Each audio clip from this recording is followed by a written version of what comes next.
In what ways do you hope the show Pulang Araw will shed light on lesser-known aspects of Filipino history and culture during the Japanese occupation? Ano yung mga lesser-known aspects siguro hindi natin alam ng henerasyon ngayon na ipapakita niyo sa Pulang Araw? Siguro, ang natutunan ko po at na-discover ko habang ginagawa ko itong Pulang Araw ay yung misunderstanding between yung lahat ng mga bansang naglalaban-laban, na parang naunahan ng takot yung mga Pilipino. Kaya parang in a way, hindi naman talaga lahat parang, kumbaga natakot tayo eh. So may panahon na tayo ang unang parang kumitil sa mga Hapon, di ba? Kinuha natin sila, kinulong natin sila, tama ba ko? So ganun, may miscommunication na nangyari, misunderstanding, naunahan ng takot, andun lahat sa paano ko maisasalba ang bayan ko, ang mga tao ko, ang bansa ko, andun agad. So hindi nagkaroon ng maayos siguro na parang pag-uusap, kaya naging gera siya eh, ganun. So yun yung na-discover ko na ganun pala yun. Kumbaga kung naayos pala, na isaayos ang lahat, hindi magkakaroon ng gera. Kung nagkaintindihan lahat, okay pala, wala palang kailangan mapagdaan ng ganung hirap. Kasi bilang si Adelina, naramdaman ko yung sakit eh, na buong pamilya ko parang hindi ko na alam kung kinabukasan ba makikita ko pa sila. Ang hirap mo ganun pakiramdam, tapos kailangan mo mag-perform sa Budabil kasi trabaho mo yun. Diba? So, ganun yung hirap eh, na lahat nagsimula sa takot hanggang sa nagkaroon na ng buot, ng galit, ng lungkot, nawala na yung saya, hindi ba? Yung mga pangarap mo, hindi mo alam kung matutupad mo pa. Kaya sobrang daming take away talaga dito sa show na ito. Kaya very relevant siya until today. Yan po, thank you. Isa siguro sa mga hindi alam ng karamihan ay yung binanggit ni Barbie kanina, which is yung Vaudeville. So yun yung parang pinaka-entertainment. Yun ang entertainment industry ng mga Pilipino during that time. And hindi nila alam na kahit umusbong na ang gera, which is yung World War II, tuloy pa rin ang performance sa Vaudeville. Yun yung kinikwento sa amin ni Direk Dom and ni Miss Suz na parang regardless kung nagpa-perform, tumunog yung siren, magbobombahan, titigil yung show, pagtapos na, perform ulit. So tuloy ang buhay. Pinilit nila ng pinilit na ituloy ang pagpa-perform at ang buhay pinagpatuloy nilang gawin despite of the war that's happening around them until such time na naging out of control na yung gera. Masyado na nang kinuha yung kabuhayan ng nakararami, which is between the Americans and the Japanese during that time.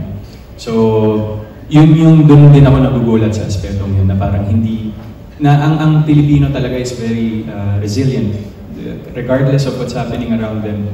Talagang sisikapin nilang mabuhay at maging masaya not until such time na hindi na talaga kaya. So yun yung nangyari dito sa Pulang Araw, and during World War II na I think yun yung natutunan ko while doing this.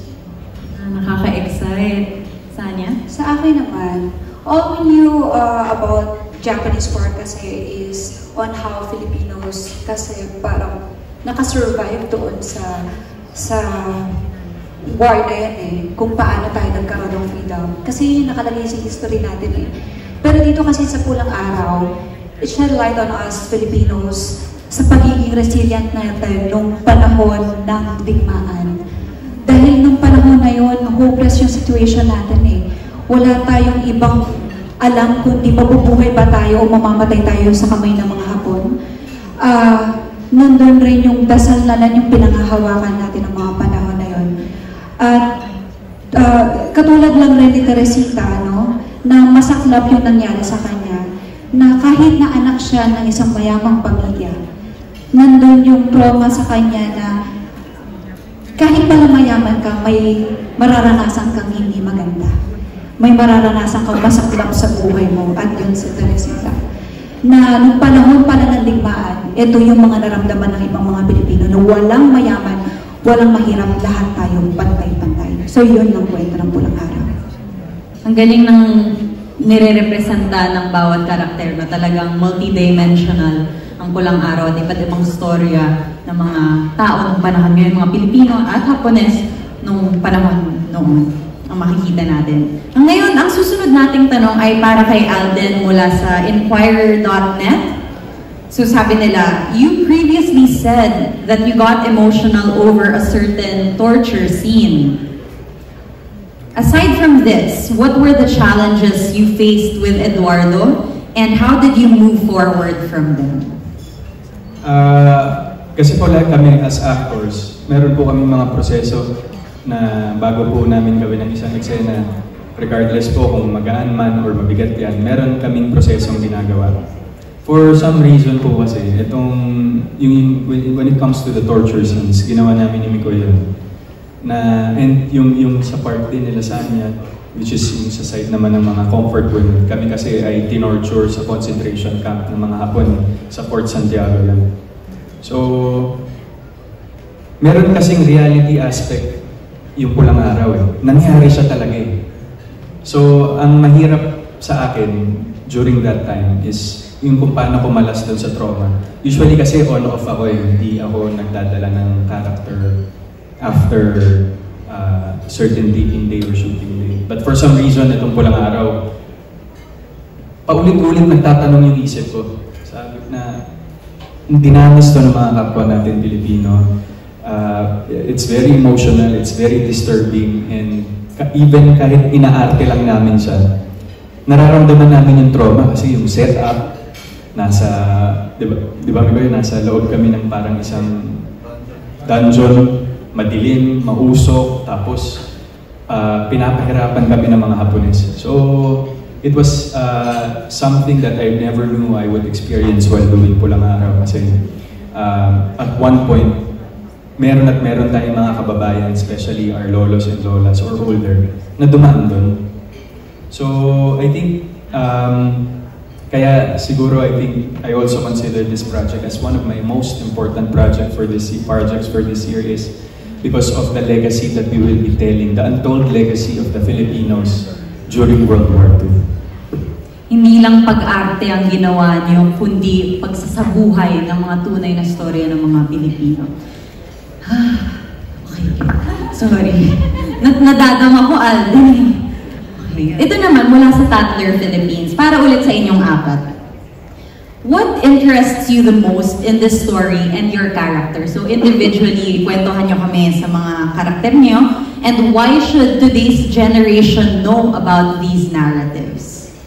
Simula tayo kay David. I played the role of Hiroshi, a Japanese. I think very interesting yung character niya dahil marami siyang internal conflicts. Parang it's quite like a battle between the head and the heart. So, ang pinaka conflict talaga niya is yung kung pipiliin ba niya yung taong mga mahal niya sa buhay, yung mga family niya, si Adelina, di ba? Or yung bansa. So, I think napakaganda nung conflict niya, napakahirap, very challenging. So, I think nung ginawa ko ito sobrang, kumbaga malaking preparation siya for me. Parang ang daming conflict, ang daming pagpipilian di ba, na napakahirap. So, ayun. Ikaw naman, Barbie. Si Adelina. Para sa akin po, ang very interesting factor naman tungkol sa karakter ni Adelina. Sa umpisa ko kasi, kahit na hindi sila nabigyan ng kanyang Kuya Eduardo ng maraming buhay, ang saya-saya nilang magkapatid. Alam niyo yun, parang nasa kanila ang lahat, ganong level of happiness. Tapos, kitang-kita mo yung pagkabata kay Adelina, yung saya ng isang bata ni Adelina. Hanggang sa nabuo ang kanyang pangarap na maging isang vaudeville star kasama ang kanyang ate Teresita. Andun lahat, buong-buo yung childhood niya, ang saya-saya ni Adelina, na hindi mo aakalain na kakayaning lumaban sa gera. At lalaban si Adelina. Abangan. Okay. Alden, Eduardo? Yes, ako po dito si Eduardo de la Cruz. Ako po ay half-sibling ni Barbie po dito, which is siya po ay ginagampanan niya ang role ni Adelina. Lumaki po kami na naulila po ng mga magulang. So ako po, hindi dinisregard po ako ng aking ama at namatay naman ang aming ina dito sa storya ng Pulang Araw. So talagang kaming dalawa lang yung talagang lumaki ng magkasama. We only have each other. And of course, magpapabata po kaming apat. Kasama si Teresita and si Hiroshi. Ngayon si Eduardo kasi I think siya yung representative ng mga maralita. Mga maralita na gustong lumaban para magkaroon ng magandang buhay. Sisikapin gawin lahat para mapatunayan ang kanyang sarili sa mga tao sa kanyang paligid. Ngunit yun siguro yung isa sa mga bagay na kahit kaano mo siya gustong makamtan sa iyong buhay, kapag merong dumating na mas malaki kaysa sa gusto mo sa iyong buhay, wala kang magagawa kundi sumunod sa agos, which is yung gera. So, ang nakikita kong ni Eduardo kasi yung talagang pinaglalaban niya dito is a lot of love. He fights for love. Love for his family, love for his dreams, love for the person that she wants to pursue, love for friendship. And hindi niya, he can't just take no for an answer. Ayaw ni Eduardo na magpasakam sa kadilimang nangyayari sa paligid niya, kaya lalaban siya. Kaya lalaban siya kahit buhay pa ang kapalit. So ang daming instances na ang dami niyang iniwan kahit ayaw niyang iwan. Iniwan niya ang kanyang kapatid, iniwan niya si Teresita, iniwan niya ang pagkakaibigan nila Hiroshi para sumunod sa kung ano yung tama. And I think lahat tayo may ganun eh. Yung meron tayong laging pinaglalaban sa buhay na gagawin natin ang lahat ng ating makakaya para makamtan yun. Kasi yun nga yung lagi kong sinasabi. At least at the end of the day, ginawa mong lahat para makuha yun. Para walang sisihan kapag hindi mo siya nagawa. Sa akin naman, nung katulad ng sinabi ko po kanina, nung una ko parang nabasa itong script na to, talagang nagandahan ako. Kasi ito yung pag nabasa mo sa libro, hindi pa ganun yung pakiramdamin. Parang hindi pa ganun kasapat. Yung parang kulang, hindi. Pero yun nga, when I played the role of one of the characters dito sa Pulang Araw, mas parang na-immerse ako doon sa situation na to the point na parang isa ako doon sa biktima ng war.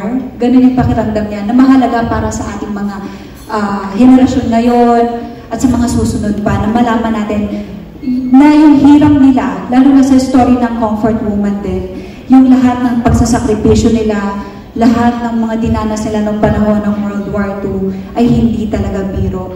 Na mahalagang malaman natin at para magkaroon rin tayo ng, alam mo yun, to give respect, to appreciate, and to value kung ano yung freedom na tinatamasa natin ngayon. So, para sa akin, yun yung mahalaga para sa para dito, para mapanood nila itong Pulang Araw. Maraming salamat at talagang kabayanihan in different forms ang makikita natin. Ngayon, para naman kay Barbie at kay Sanya, itong tanong na to galing kay Freebie Manila. How did you prepare for your roles as vaudeville performers? Ayan, medyo light naman, sayaw-sayaw naman tayo. Can you recall a certain moment while taping these scenes that you won't forget? Kamusta ang pagiging vaudeville ng mananayaw? Kami ni Sanya, bago pa man kami magsimulang mag-taping para sa Pulang Araw, nagkaroon na kami ng tap dance classes. Dahil ako po ay first time ko pong sasayaw ng tap dance. Kung hindi ako nagkakamali, pati si Sanya, parehas kami. Kaya minsan kapag nagre-rehearse kami na may music, tapos magtitingin na kami, tama ko ba yung ginagawa natin? Kasi, pero ang saya ng experience kasi sobrang lapit sa puso ko si Sanya, and we both experienced something for the very first time na magagamit namin sa trabaho at sa karakter namin dito sa Pulang Araw. Kaya very memorable din sa akin ang vaudeville at ang tap dance. Para sa akin naman po, nung umpisa talaga namin, maganda rin po na nangyari na buti na lang si Barbie Fortesa talaga yung kasama ko. Napakahusay. Kapag may nakalimutan, Barbs, ano nga yun? Ganon. Pero masarap lang sa pakiramdam na nagkaroon kami na parang challenge kasi ito sa amin pareho. Na wala kaming idea sa pagta-tap dance. Ang mahirap pa dito, siguro pinaka naging challenge namin dito, is kung paano kami magta-tap dance, kumakanta habang nagta-tap dance, umaarte habang nagta-tap dance. Kailangan ng emosyon. At depende sa emosyon kung ano ilalabas namin habang nagta-tap dance kami. So, yun yung pinakamahirap talaga dito, na hindi siya biro. At first, akala namin ang bilis lang ng tap dance, parang paa-paa lang. Na-realize namin, mas mabilis mag-hip-hop. mas mabilis, sabi ko nga last time, parang pwede po ba sumabak na lang ako sa gera? Parang mas mabilis yung gera kaysa dito sa tap dance. Ganun yung feeling. Pero masarap sa pakiramdam na meron kaming bagong natutunan para dito sa show na ito. So yun po. Grabe, nag-perform kayo sa loob ng performance. Parang doble-doble performance inside the... Grabe, ang galing, nakaka-excite. At napanood ko konti kanina habang nag-rehearse. Kaya naman, excited na akong makita nyo rin lahat. Okay, ngayon, isang tanong ulit para sa lahat. Mula kay DJ Yoko Chang. So sabi niya, this family drama tells stories of courage, sacrifice, and hardships of every Filipino family. And when you read the scripts and portrayed your role, how was it? Ano yung naging impact sa inyo ng series na to, personally? Siguro, mauna. Si Hiroshi. Siguro yung natutunan ko dito, aside from yung Japanese language, yes, I think yung resilience, dahil dito sa teleserye na to, kumbaga, war yun diba? And I think now, yung mga problema ngayon natin, parang paminsan, kumbaga, na-stress tayo dahil may problema tayo, but actually, during the Japanese period, mas malaki yung mga problema nila. So I think, through this teleserye, natututo tayong lumaban. Yung gaya na sinabi ni Alvin, yung resilience, and, ayun. Sorry na-pick up ko lang yung, since pinag-usapan natin yung script. So, merong gaano kalaking parte ng script mo yung Japanese na kinailangan mong aralin? Lahat? Hindi naman lahat. Siguro mga 30 to 40%. Pero with the help of my Japanese coach naman, kinakaya naman. Galing, exciting. Barbie? Ano po ulit yung sorry. Okay, ulit. So, again, nung nabasa niyo yung scripts, when you read the scripts, at pinortray niyo yung role niyo, paano kayo naapektuhan personally? Anong impact nung mga script, nung pag-portray niyo sa buhay niyo? Ako po, to be honest, nung una kong beses na nabasa yung scripts, ang first impression ko talaga, ay ang ganda, ay ang laki ng show. Pero nung ginagawa ko na yung eksena, nung nasa loob na ng eksena, nung ginagawa ko yung mga nakalagay sa description dun sa script, napakabigat pala.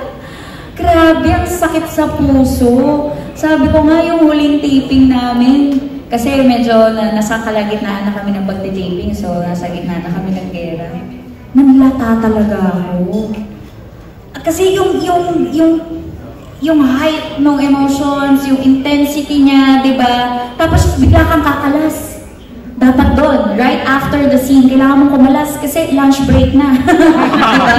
Kakain ka na So, di ba, kailangan mo agad i-switch off yung emotions, pero minsan parang, sandali, hihinga muna ako. Ang bigat kasi, di ba? Kasi di ba sabi sa script, may nagbubumbahan sa labas. Sandali lang naman, inom muna ako ng tubig. Yung gano'n. Yun yung pinaka hindi ko makakalimutang experience dito na ngayon ko lang din naranasan sa show. Yung gano'n, yung bigat, yung nadadala mo siya pagkatapos, tama si Alden. So kailangan mo talaga ng a few minutes to really shake it off Kasi pabigat na ng pabigat talaga yung nangyayari. At ang pinaka nagustuhan ko po dito sa script namin, napaka-detalyado. Lalo na yung mga, accurate po kasi talaga eh. Kasi even yung mga events, if I'm not mistaken, may mga footages din kaming may ipapakita dito na nangyari po talaga noon. Kaya ganun siya, kaya talagang binabasa ko yung description niya. Kasi may mga eksena na kaunti lang yung dialogue, pero mas mahaba yung description para mas ma-visualize mo siya, mas makita mo yung eksena pag ginagawa mo na. Kaya yun yung maganda sa script namin. Kaya lagi ko siyang hawak, lagi ko siyang binabalikan, hindi isang basahan lang, kada may eksena ako, binabalikan ko palagi para hindi ako mawala. Grabe, well-researched and I'm sure very, very well executed. Thank you. Yes, ako naman po, as I read the script, parang syempre kahit na fiction yung ginagawa natin, meron mga maliliit na eksena or sometimes the whole scene that was derived from a personal anecdote of somebody who lived during the World War II era. So yun yung, lalo kasi nung nag-storycon kami, si Direk Dong, nagkwento, tsaka si Jesus, kwento nila yung mga personal anecdotes ng mga tao na nakasurvive during the World War II. May survivor ng Death March, may survivor ng concentration camp, and then the journalists that was involved during World War II. So, kaya ako, when I read the script, kahit na fiction siya, I always treat it as nangyari talaga. Para at least as an actor, yung effect ng mga lines and ng mga eksena sa akin, ma-deliver ko ng maayos. Kasi, what if yung eksenang palang yun is isang kwento ng isang tao na talagang na-experience yung kwentong yun? Parang ang unfair naman na hindi ko nagawa yung aking trabaho bilang isang aktor na may deliver ng tama yung eksena. And sobrang daming life lessons dito, sobrang daming realizations at the end of the day. Yun nga yung kagaya ng sinasabi nila at sabi rin ni Barbie kanina. On and off ka dapat as an actor eh, pero ito meron at meron kang nabibitbit pa uwi. Nasa kotse ka, natulala ka sa isip mo lang, lalo pag nakukunan namin yung mabibigat na eksena. Naranasan ito ng mga kapwa natin Pilipino ng mga panahon yun. Kaya this is a way of honoring them. This show, Pulang Araw, is a way of honoring those people who have survived and fought for our freedom. At ikaw naman, Sanya? Sa akin po, totoo yun, no? Ang dami natin na-experience dito sa World War II. Talagang masaklap yung pinagdaanan nila. Kaya nga, nabasa ko nga itong script, talagang, alam mo, habang binabasa mo yung script, ramdam mo na sila eh. Yun yung mahalaga lagi sa akin. Siguro malaking bagay din sa akin na I was given a privilege na makausap natin yung mga comfort women ng personal. So, habang nagkukwento sila, ramdam na ramdam mo yung sakit ng pinagdaanan nila. Katulad ng sinabi ko kanina, sobrang sariwa pa rin sa kanila yung sakit na naranasan nila ng panahon ng digmaan. So, malaking bagay ito na talagang mai-share natin na sana ay marami tayong matutunan. Marami rin palang bagay dito na minsan may mga problema tayo na akala natin sobrang bigat na nun. Pero hindi natin nakikita na may mas mabigat pa palang pinagdaraanan ng ibang tao. So, yun sana na kung sila nga hindi sumuko, bakit ka susuko, diba? So, yun yung isa. At yun nga, habang nagkukwento sila, parang you wouldn't want to be in that situation na mahirap. Yun lang naramdaman ko na may mas mahirap pa sa sitwasyon natin, kaya huwag kang susuko. Ayan, walang susuko. Yes. Ayan, yung susunod na tanong natin para kay Barbie at David mula kay Gia Aliana. Sabi niya, how do you feel working together again for another historical series? Were there any changes or anything new you've learned about each other? Ngayong pangalawa na itong historical na serye para sa inyo. I think one thing na bagong na-experience ko kay Barbie, yung last scene natin dun sa Rain, I love you yata ako. Yun. Diba? Nagulat ako dun sa acting ni Barbie na parang hindi ko dun experience nung Maria Clara, na maging sino ko man, diba? So, yun ang napakagaling kasi ni Barbie Forteza na actress. So ako, marami akong natutunan sa kanya. Ikaw naman, Barbie, may bago ka bang na-discover?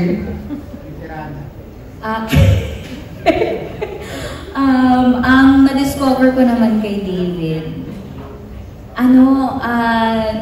nag-grow na yung passion niya sa acting.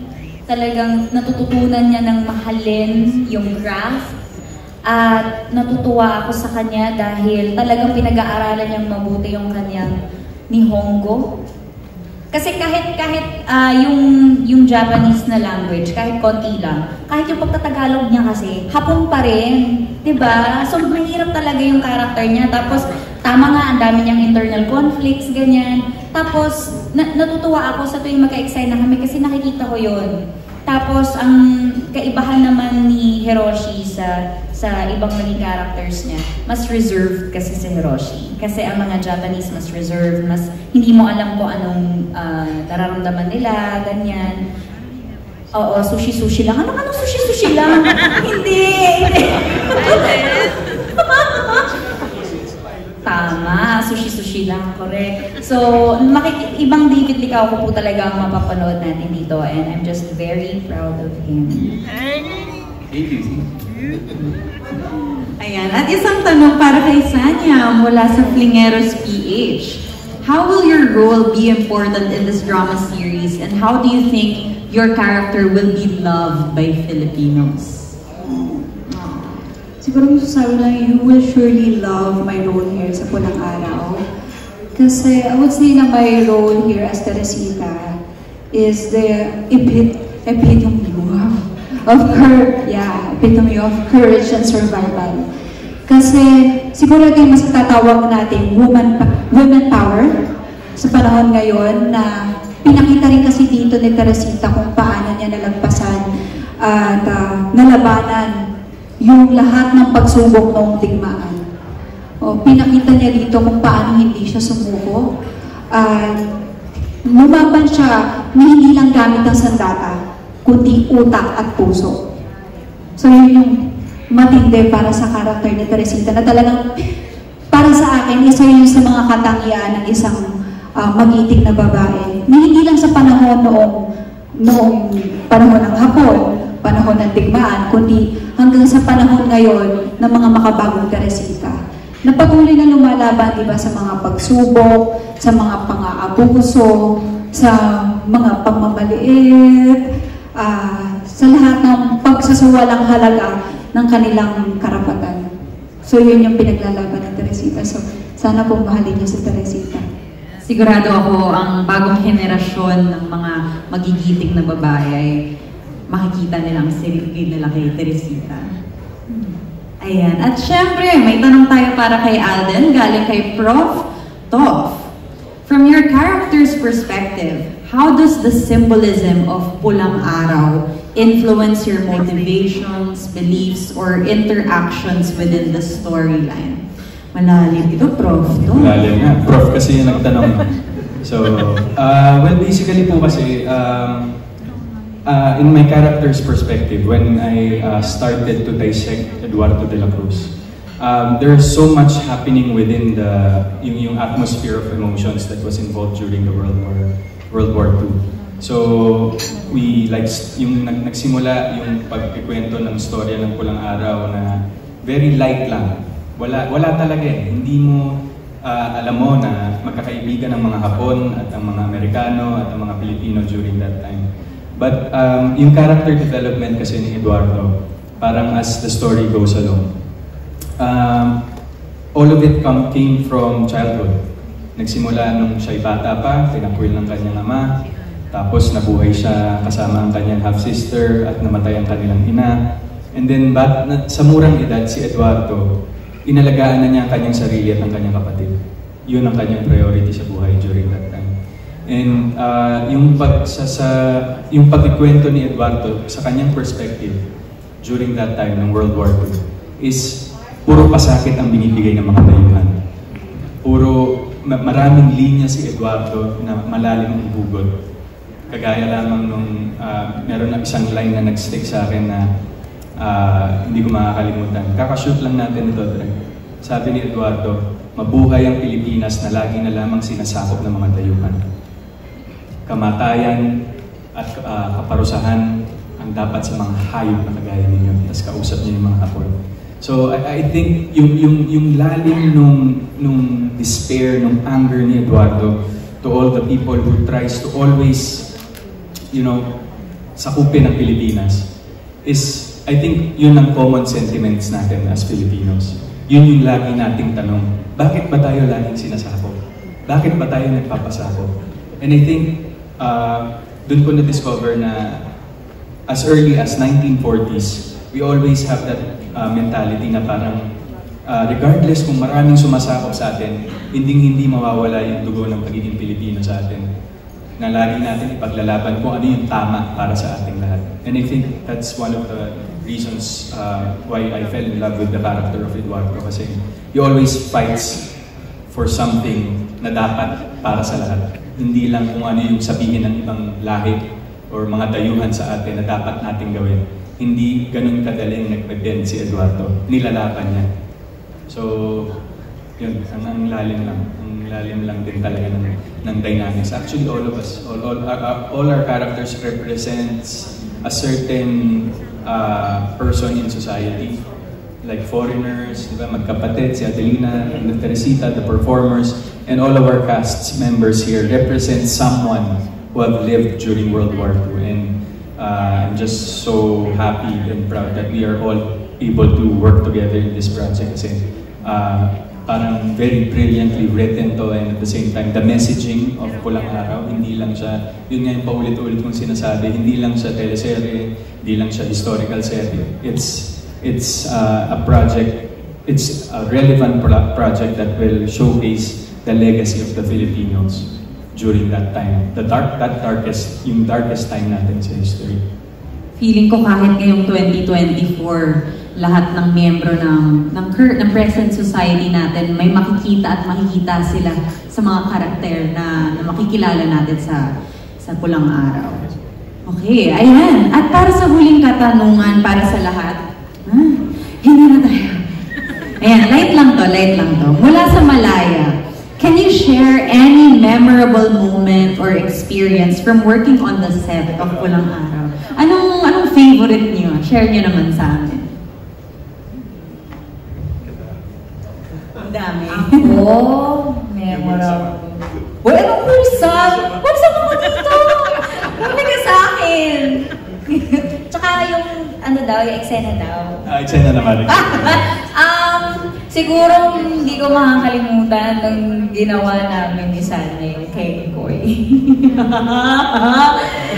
Kenkoy na prod. Medyo kasi, yun na literal na on and off, no, direct. Yung talagang, kasi halos buong araw namin kinuna, o buong gabi namin kinunan, yung production number lang po na yun.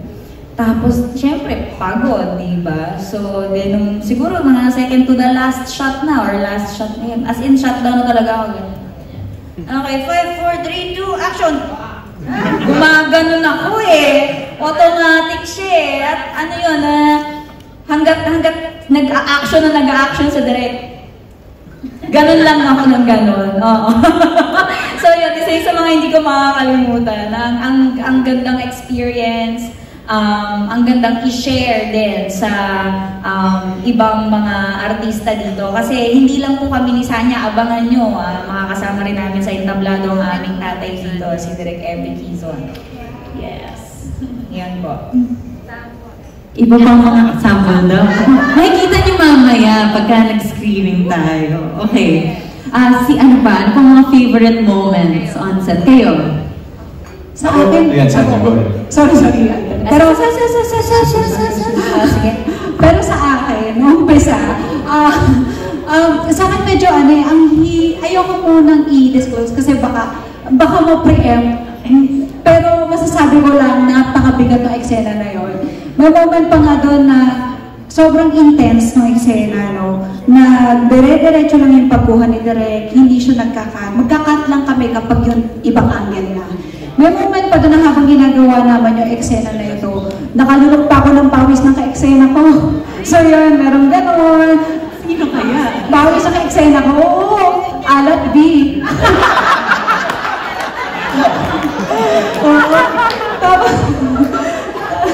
Tapos meron pa dyan, natusok din ako ng karayong.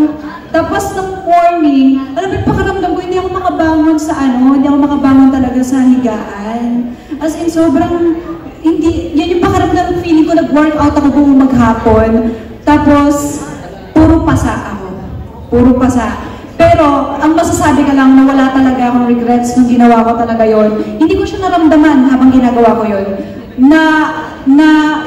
Nakaka-excite lang na mapanood to, lalo na sa Netflix. Sana po Netflix, huwag niyo pong ikat. Pero ang ganda, sobrang ganda po. Isa yun sa nakaka-proud na talagang, Direk, thank you. Thank you, Direk, for letting us na kung ano yung gawin namin. Go! Open siya. And dun sa ka-eksena ko rin na talagang sobrang professional rin talaga. Na maalat yung pawis. By Bobby Forteza. Yun lang, sobra. Maraming salamat. Hahanapin ko yung eksena na yun. Hindi ko alam eksena na yun. Masasabi ba natin? Basta, pag #alatb. Okay. Noted. Meron pa, without spoilers, mga favorite parts. Ako, sobrang na-excite talaga ako every time na, kasi ako yung mas exposed sa war scenes eh. Yung character ko, ako yung laging binobomba, ako yung laging binabaril. So, during this, parang sa mga, usually kasi, for safety purposes, kumukuha ng body double yung set. Para just in case dun sa mga explosives or explosion scenes, yung double yung gagawa. Kaya lang, parang ayoko yun eh. I made it to a point na ako talaga yung malapit sa explosive, yung malapit sa squibs. So, ang daming ganong moments kasi while doing those scenes, nakakadagdag siya sa adrenaline. Kasi hindi ka lang umaarte. Kasi talagang, ayan lang yung explosive. Kasi sa tabi mo lang eh. Sas ako rin yung nagpa-harness, ako rin yung nagpatalsik. So that really adds to the experience of doing this, and yun yung mga na-appreciate ko. And of course, yung mga scenes na ginawa naming lahat, yung iba nga medyo cheesy kasi gantong edad na kami, tapos naghawa kami ng kamay, tapos ikot-ikot kami doon, yung mga ganun scenes. Pero ganun kasi before eh, parang since wala pang ibang means of showcasing how you care for a person or a group of person, medyo cheesy talaga yung mga bitawan ng linya, yung mga hawak-hawak ng kamay. But I think that adds character and that adds warmth to the characters of the four of us and also our co-stars as well. Kasi 1940s, grabe, parang pasimula pa lang ang mundo. Napakalayo niya sa kung ano ang 2024 ngayon. Walang cellphone, walang internet, sulat, talagang kung hindi makikita ang means of meron pa kaming mga eksenang gagawin na parang makikita lamang kami sa kabilugan ng buwan sa isang tagong lugar. So ganun yun yung mga nakakatuwang, di ba? Parang nakakatuwa siyang isipin na ganun dati. So yun yung mga scenes na talagang memorable sa akin, and at the same time yung time na talagang sasabi na si Eduardo fully committed na siya sa pagiging guerrilla. I think andun yung mabibigat na eksena. Ang daming layers sa show, sa mga characters. Pati yung buwan, no? Pati pala yun, yung detalyeng yun. Ikaw naman, David, mga paborito na eksena?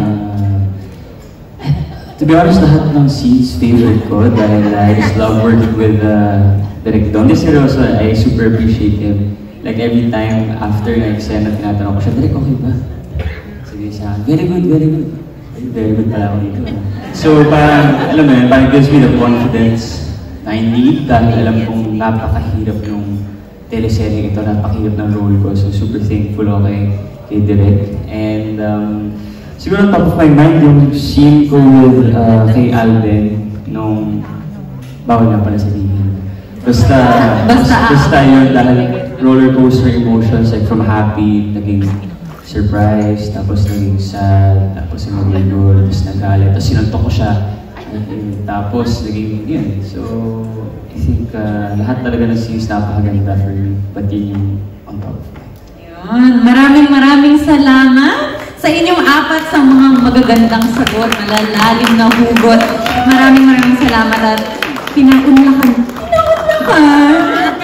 niyo kami ng silip sa mundo ng pulang araw. Pero, bago natin tuluyang wakasan ang ating pulong balitaan, tawagin muna natin ang iba pang